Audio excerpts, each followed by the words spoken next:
ఎక్కడికి మాలిక అంటూ ఆమె వెనకాలే నడుస్తాడు ధనుష్.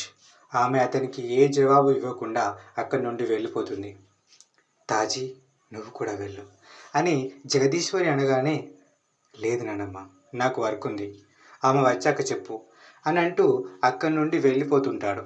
వెళ్తున్న హేమంత్ని చూస్తూ, వీనికి ఈ మధ్య ఏమవుతుందో ఏమో అని మనసులో అనుకుంటూ ఉంటుంది జగదీశ్వరి. బయటకు వచ్చిన మాలికను ఆపుతూ, ఆగు మాలిక, ఎక్కడికి, అడుగుతున్నా కదా, ఆగు అని కొంచెం గంభీరంగా అడుగుతూ ఆపుతాడు ధనుష్.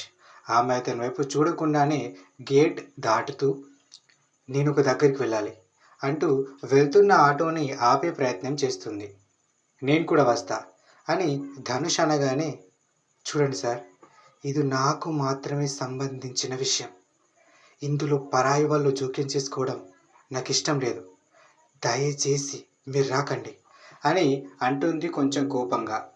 అతను ఆమె పక్కనే నిలబడుతూ, నైట్ జరిగిన దానికి సారీ చెప్పా కదా, ఇంకా నా మీద కోపం పోలేదా అని అంటాడు బాధగా. వస్తున్న ఆటోని ఆపుతూ, మీ మీద నాకు ఎలాంటి కోపం లేదు అని ఆగిపోయిన ఆటోలో ఎక్కి అక్కడి నుండి వెళ్ళిపోతూ ఉంటుంది మాలిక. ధనుష్ బాధగా ఆమె వైపే చూస్తూ ఉంటాడు.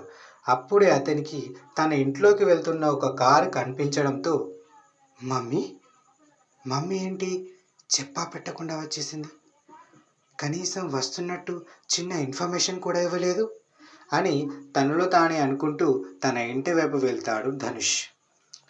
ఆటో ఒక హోటల్ ముందు ఆగింది. మాలిక అందులో నుండి దిగింది. డబ్బులిచ్చి ముందుకు నడుస్తున్న ఆమె నడకలో కూడా ఆవేశం చాలా స్పష్టంగా కనిపిస్తుంది. ఈ రోజుతో అన్నీ తేలిపోవాలి అని కోపంగా అనుకుంటూ రిసెప్షన్ దగ్గరికి చేరుకుంది.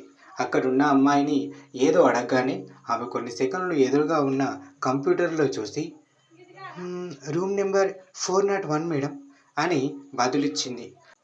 ఆమె అడుగులు వేగంగా లిఫ్ట్ వైపు పడ్డాయి. చెమటలు తుడుచుకుంటూ లిఫ్ట్ ఎక్కింది. 10 సెకండ్లోనే లిఫ్ట్ ఆమెను 4వ అంతస్తులో దింపింది.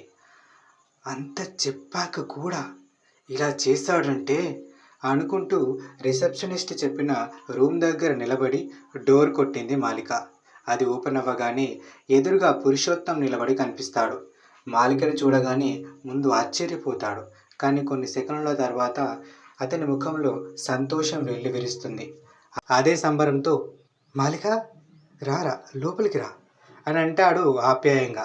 మాలిక బయటే నిలబడుతూ, నీ తీయని మాటలకు నీ చిన్న కూతురు పడిపోతుందేమో, నేను కాదు, ముందు నందిని ఎక్కడుందో చెప్పు అని దాదాపు అరుస్తుంది. ఆమె కేక ఆ కారిడార్లో ప్రతిధ్వనించడంతో వెళ్తున్న ఒక వెయిటర్ ఆమె వైపు చూస్తాడు. అది గమనించిన పురుషోత్తం, ముందు నువ్వు లోపలికి రా, తర్వాత అన్నీ మాట్లాడుకుందాం రా అని అనగానే మాలిక కూడా కొంచెం తగ్గి లోపల అడుగు పెడుతుంది.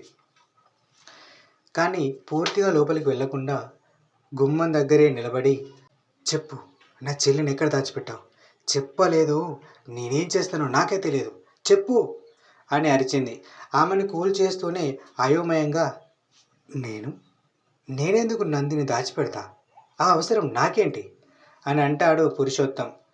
ఆ అవసరం నీకే ఉంది, నేనుండగా దానితో మాట్లాడడం కుదరదని నేను లేని టైంలో దానికి ఏవో మాయమాటలు చెప్పి తీసుకొచ్చావు, నాకు తెలుసు, చెప్పు, నందిని ఎక్కడుంది అని గల్లా పట్టుకుంటుంది.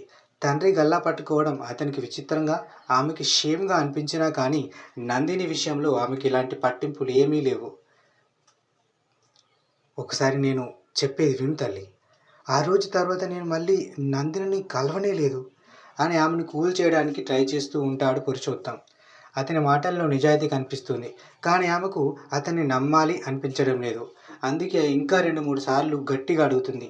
అయినప్పటికీ పురుషోత్తం అదే మాట మీద ఉండడంతో ఇక అతన్ని ఏమీ అనలేక, సరే, నీ మీద నమ్మకం లేకపోయినా ఎందుకో ఇప్పుడు నువ్వు చెప్పేది నిజమే అనిపిస్తుంది అని అతని గల్లా వదిలేసి, ఇప్పుడు వదిలి వెళ్తున్నా కానీ ఒకవేళ దీని వెనకాల నువ్వు ఉన్నావని తెలిసిందో నాలోని రాక్షసుని చూస్తా, గుర్తుపెట్టుకో అని వార్నింగ్ ఇచ్చి అక్కడి నుండి వెళ్ళిపోతూ ఉంటుంది మాలిక.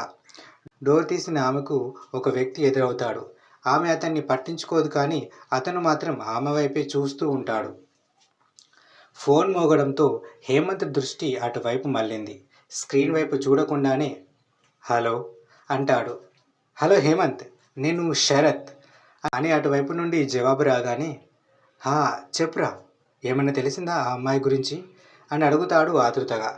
డిఎస్పి శరత్ మాట్లాడుతూ "ఆ, ఇప్పుడే ఒక క్లూ దొరికింది, మీరు తొందరగా రండి, మీతో మాట్లాడాలి అని అంటాడు. కూర్చున్న ప్లేస్ నుండి లేస్తూ ఇప్పుడే వస్తాం అని అక్కడి నుండి కదులుతాడు హేమంత్. కిందకు వచ్చిన అతనికి హాల్లో జగదీశ్వరి దేవి తప్ప ఎవరూ కనిపించరు. నానమ్మ, ఈ ధనుగాడు ఎక్కడికి వెళ్ళాడు అని అడుగుతాడు హేమంత్. ఏమోరా, మాలిక వెనకాల బయటకు వెళ్ళినవాడు ఇంకైతే రాలేదు అని సమాధానమిస్తూనే నందిని గురించి కూడా అడుగుతుంది. హేమంత్ తలూపుతూ ఇప్పుడు దాని గురించే వెళ్తున్నా, ఈ మాలిక ఇంకా రాలేదా అని అంటుండగానే లోపలికి వస్తున్న మాలిక కనిపిస్తుంది. ఆమె దగ్గరికి వెళ్తూ పద, మనం వెంటనే పోలీస్ స్టేషన్కి వెళ్ళాలి అని అంటాడు హేమంత్. అతని గొంతులో భావం గుర్తించిన ఆమె ఏమైనా తెలిసిందా సార్ అని ఆనందంగా అడుగుతుంది. ఇప్పుడే ఇన్ఫో వచ్చింది, పద అంటూ బయటకు నడుస్తాడు. అతని వెనకాలే ఆమె కూడా నడవడం స్టార్ట్ చేస్తుంది.